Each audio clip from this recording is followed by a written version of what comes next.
ASPX headline control can be bound to a static as well as a dynamic data source to provide news updates on your web page.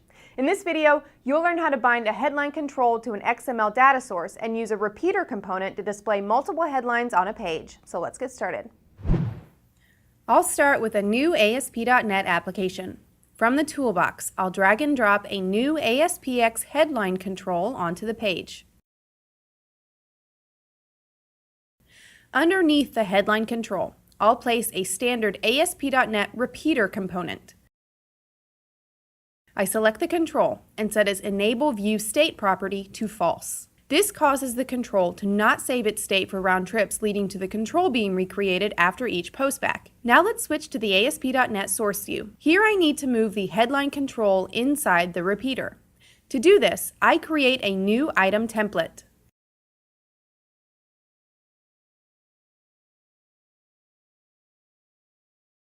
Then I'll drag the headline control into it.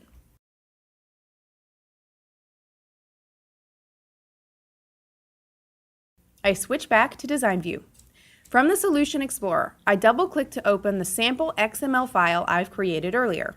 This XML file will be used as the data source to display the headline items on the page. It consists of a main news node and several item subnodes. Each item node includes several attributes that correspond to the properties of the headline control. These will be used to populate the headline controls inside the repeater.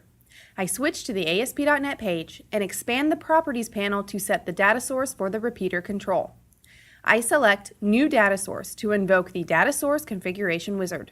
Since I have a standard XML file, I'll specify the data source type accordingly.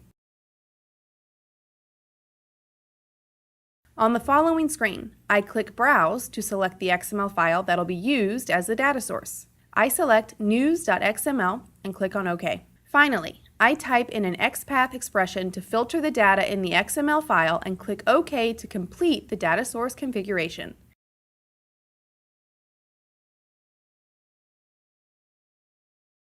I switch back to Source View.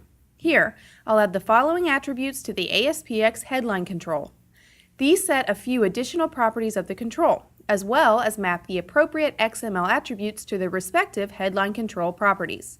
You'll notice that in addition to the standard eval statements, I'm also using a convert-to-date function here. This function has been added to the page's code behind file and is only used to convert the supplied date string into the format acceptable by the headline control. This is of course not necessary for the standard operation of the control.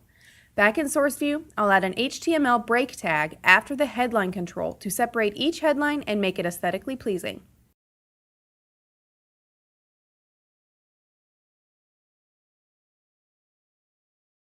And that's it.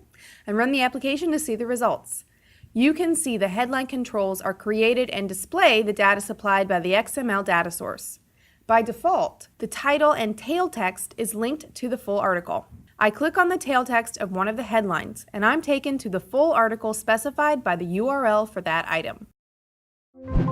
Thanks for watching, and of course, thank you for choosing DevExpress.